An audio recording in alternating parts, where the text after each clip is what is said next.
എന്നാൽ ഒരു കാര്യം പറഞ്ഞോട്ടെ, അല്ലാഹുവിന്റെ റസൂലിന്റെ സ്വഹാബികളോ നിബിതങ്ങളോ താബിഈങ്ങളോ റബീഉൽ അവ്വൽ ആചാരം നടത്തിയിട്ടില്ല എന്നത് ശരി തന്നെയാണ്.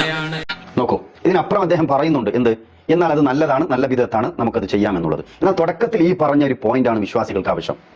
അള്ളാന്റെ റസൂലോ സ്വഹാബത്തോ താബിഈങ്ങളോ ഉത്തമ നൂറ്റാണ്ടായി, 300 വർഷമായി.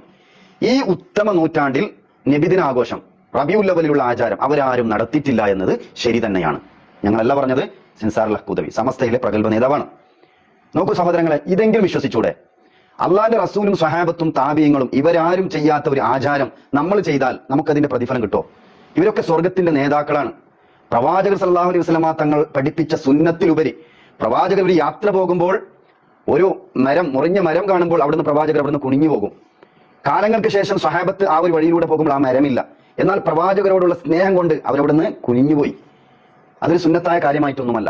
ഒരു വിരുന്ന് സദസ്സിൽ പിന്നെ അള്ളാന്റെ റസൂൽ സല്ലല്ലാഹു അലൈഹി വസല്ലമ തങ്ങൾ അവിടുന്ന് നോക്കൂ, ഒരുപാട് ഭക്ഷണങ്ങൾ ഒരുക്കിയിട്ടുണ്ട്. അതിൽ ഏറ്റവും ഇഷ്ടപ്പെട്ട ഒരു ഭക്ഷണം ചരങ്ങയാണ് പ്രവാചകർക്ക് ഇഷ്ടപ്പെട്ടത്. ആ ചരങ്ങ അവിടുന്ന് എടുത്ത് കഴിക്കുന്നത് അനസ് ബിൻ മാലിക് റളിയല്ലാഹു അൻഹു കാണുന്നുണ്ട്. പിന്നീട് അനസ് ബിൻ മാലിക് റളിയല്ലാഹു അൻഹു ഏറ്റവും ഇഷ്ടപ്പെട്ട ഭക്ഷണം അതായി മാറി. ഇത് നമുക്കൊരു സുന്നത്ത് എന്ന രൂപത്തിലല്ല, പ്രവാചകരോടുള്ള സ്നേഹം അത്രത്തോളം അനുധാവനം ചെയ്തവരാണ് സ്വഹാബത്ത്. ഇങ്ങനെ ഓരോ വിഷയത്തിലും അവിടുത്തെ ജീവിതത്തെ ഒപ്പിയെടുത്തവരാണ് സ്വഹാബത്ത്.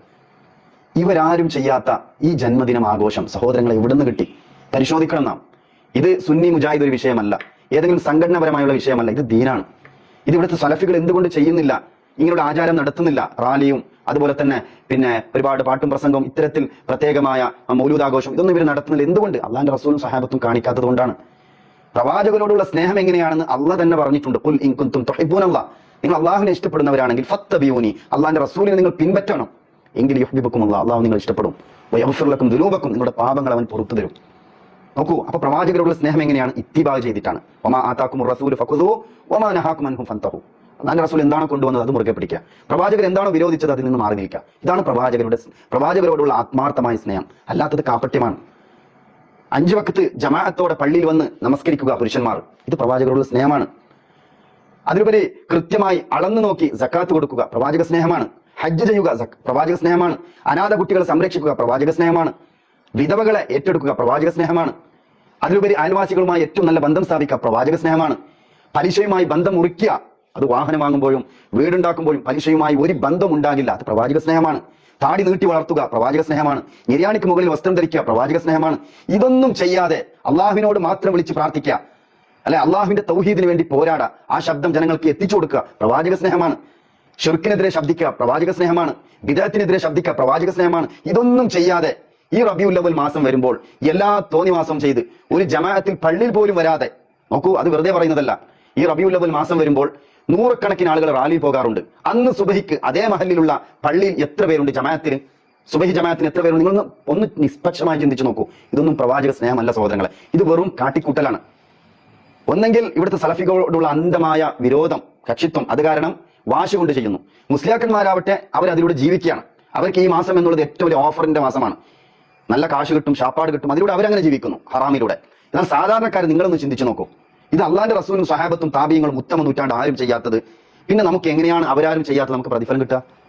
ഇനി ഇതിനു വേണ്ടി മുസ്ലിയാക്കന്മാരെ നോക്കുക അവസ്ഥ. ഇവരുടെ ഒരു വൈരുദ്ധ്യം എന്നുള്ളത് സമസ്ത, അതിന്റെ പര്യായ പദം വൈരുദ്ധ്യം എന്ന് പറയേണ്ടി വരും. ഈ നബിദിനം ആഘോഷിക്കാൻ വേണ്ടി സൂറത്ത് യൂനുസിലെ 58-ാമത്തെ ആയത്ത് അവർ ദുർവ്യാഖ്യാനിക്കും. ഇതിൽ ജന്മദിനവുമായി എന്തെങ്കിലും ഒരു കഷ്ണമുണ്ടോ? ഖുർആനിൽ ഇങ്ങനെ ഒരു ആയത്ത്, ഈ ആയത്തിൽ ജന്മദിനം ആഘോഷിക്കണം എന്നാണോ ഇവിടെ പറഞ്ഞത്?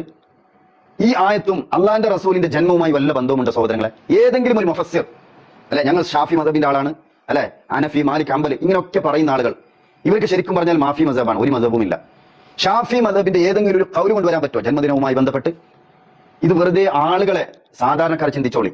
നിങ്ങൾ പോയി ഈ മുസ്ലിയാക്കന്മാരോട് പോയി ചോദിക്കണം. സൂറത്ത് യൂനുസിലെ 58-ാമത്തെ ആയത്ത് വിശുദ്ധ ഖുർആനിലുണ്ടല്ലോ. ഈ ആയത്തിലെ ജന്മദിനം ആഘോഷിക്കാൻ നിങ്ങൾ പറയുന്നത്, എന്നാൽ ജന്മദിനം ആഘോഷിക്കുന്നതിന്റെ ഹുക്കും എന്താണെന്ന് പോയി ചോദിച്ചു നോക്കൂ. അപ്പൊ പറയും നല്ല ബിദ്അത്താണ്. ഖുർആനിൽ ആയത്തുണ്ടെങ്കിൽ എങ്ങനെയാ സഹോദരൻ നല്ല ബിദ്അത്താവുക? അത് സുന്നത്തല്ലേ ആവേണ്ടത്, അതല്ലെങ്കിൽ വാജിബല്ലേ, നിർബന്ധമല്ലേ ആവേണ്ടത്? ഖുർആനിൽ ആയത്തുണ്ട് എന്ന് പറയും, ഹുക്കും എന്താണെന്ന് ചോദിച്ചാൽ നല്ല ബിദ്അത്ത് എന്ന് പറയും. എന്തൊരു വൈരുദ്ധ്യമാണിത്! എന്നാൽ അള്ളാന്റെ റസൂലും സഹാബത്തും താബിഈങ്ങളും ഇവരാരും ചെയ്തിട്ടില്ല, അതും പറയും ഇവർ തന്നെ. അവർ ചെയ്യാത്ത ഒരു ആയത്തുണ്ടോ?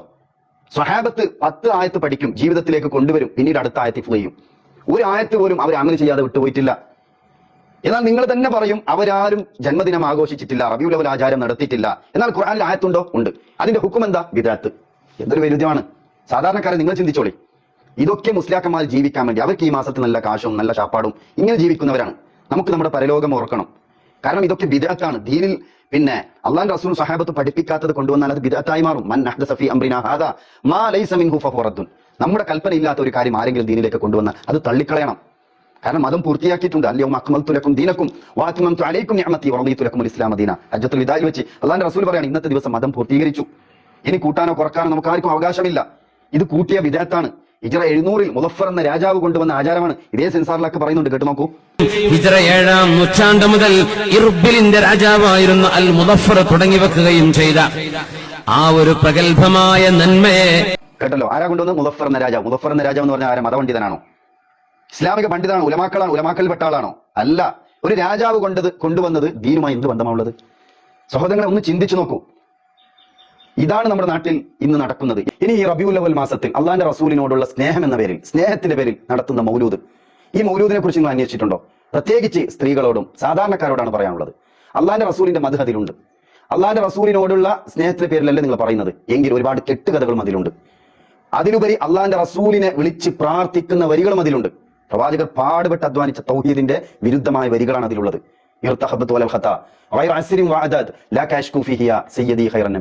കുറ്റമെന്ന വാഹനമിൽ അറ്റമില്ലാതെ കുറ്റം ചെയ്ത നബിയെ, അങ്ങയോട് എന്റെ ആവലാതി ബോധ്യപ്പെടുത്തുന്ന നബിയെ. നബിയോട് വിളിച്ച് പ്രാർത്ഥിക്കുകയാണ്. ആവലാതി പറയുന്നത് അള്ളാഹിന്റെ റസൂലിനോടാണ്.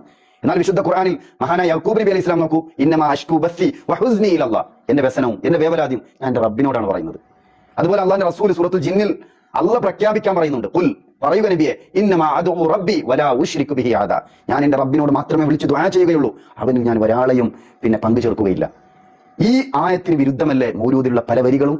അതിലുപരി നോക്കൂ, കുഫ്ർ പോലുമുണ്ട്. അബ്ദുക്കൽ മിസ്കീനി അർജു ഫളലക്കൽ ജമ്മൽ ഗഫീറു ഫീക ഖദ അഹ്സൻതു വന്നി യാ ബശീറു യാ നസീറു.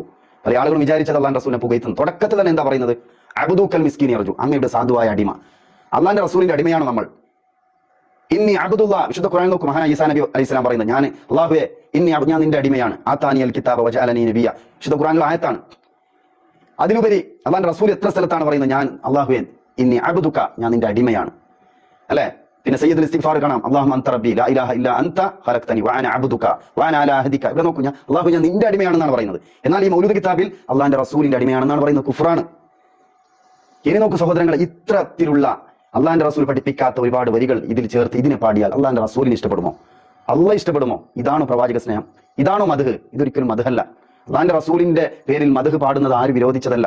എന്നാൽ ഈ പ്രത്യേകമായ ഒരു ദിവസം തിരഞ്ഞെടുത്ത്, മാസത്തിൽ, അതും വഫാത്തിന്റെ മാസം തിരഞ്ഞെടുത്ത്, അന്ന് പ്രത്യേകം പുണ്യമുണ്ട്, ഏതുവരെ ലൈലത്തുൽ ഖദറിനേക്കാളും പുണ്യമുണ്ട് എന്നുവരെ പ്രചരിപ്പിച്ച് നടത്തുന്നത് ബിദ്അത്താണ്. അന്ന് പ്രത്യേകമായ ഒരു പുണ്യവും അള്ളാഹിന്റെ റസൂലും സഹാബത്ത് പഠിപ്പിച്ചിട്ടില്ല.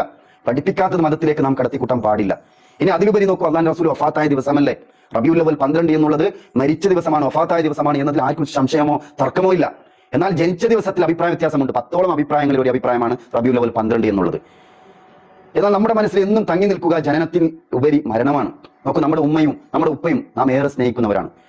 അവർ മരിച്ചാൽ നമുക്ക് ഏറ്റവും കൂടുതൽ ഓർമ്മയിൽ തങ്ങി നിൽക്കുന്നത് അവരെ ജനനത്തെക്കാളും മരണമാണ്, മരണ ദിവസമാണ്. ആ ദിവസം അവരുടെ മദ്ഹ് എന്ന പേരിൽ മധുവും പാടി റോട്ടിലൂടെ റാലി നമ്മൾ നടത്തുമോ? എന്നാൽ അതിനേക്കാളും സ്നേഹിക്കേണ്ട അള്ളാഹിന്റെ ഹബീബ് സല്ലല്ലാഹു അലൈഹി വസല്ലം, ലാ യുഅ്മിനു അഹദുക്കും ഹത്താ അകൂന അഹബ്ബ ഇലൈഹി മിൻ വാലിദിഹി വ വലദി വന്നാസി അജ്മഈൻ. സർവ്വരെക്കാളും, മനുഷ്യരെക്കാളും, അല്ലെ, ലോകത്തുള്ള സർവ്വ മനുഷ്യരെക്കാളും, മാതാപിതാക്കളെക്കാളും, മക്കളെക്കാളും അള്ളാഹിന്റെ റസൂലിനെ ഇഷ്ടപ്പെടുന്നിടത്തോളം നിങ്ങൾ യഥാർത്ഥ വിശ്വാസികളാവുകയില്ല. ആ പ്രവാചകർ അത്രത്തോളം നാം സ്നേഹിക്കുന്നുണ്ടെങ്കിൽ പ്രവാചകരുടെ വഫാത്തിന്റെ ദിവസം നമ്മൾ ആഘോഷിക്കോ? ഇത് ഏതെങ്കിലും പിന്നെ സംഘടനാപരമായ തർക്കമല്ല, ചർച്ചയല്ല, സുന്നി മുജാഹിദ് വിഷയമല്ല.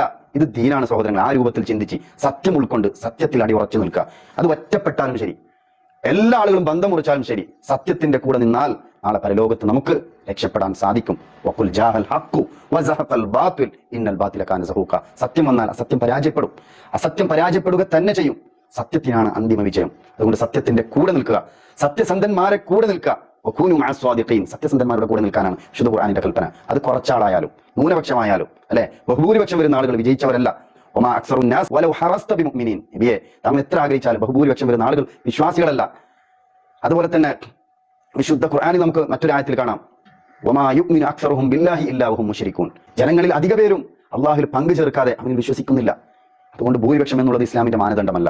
കുറച്ചാളായാലും ശരി സത്യസന്ധന്മാരുടെ കൂടെ നിന്ന് സ്വർഗത്തിൽ പ്രവേശിക്കാൻ വേണ്ടി പരിശ്രമിക്കുക. അല്ലാഹു സുബ്ഹാനഹു വ തആല എല്ലാവർക്കും സത്യം ഉൾക്കൊണ്ട് ജീവിക്കാനുള്ള ഭാഗ്യവും തൗഫീഖും നൽകി അനുഗ്രഹിക്കുമാറാകട്ടെ. അവനൊരുക്കിയ ജന്നാത്തുൽ ഫിർദൗസിൽ ഒത്തൊരുമിക്കാനുള്ള തൗഫീഖ് നമ്മുടെ ഈ ഉമ്മത്തിന് അല്ലാഹു നൽകുമാറാകട്ടെ. അസ്സലാമു അലൈക്കും വറഹ്മത്തുള്ളാഹി വബറകാതുഹു.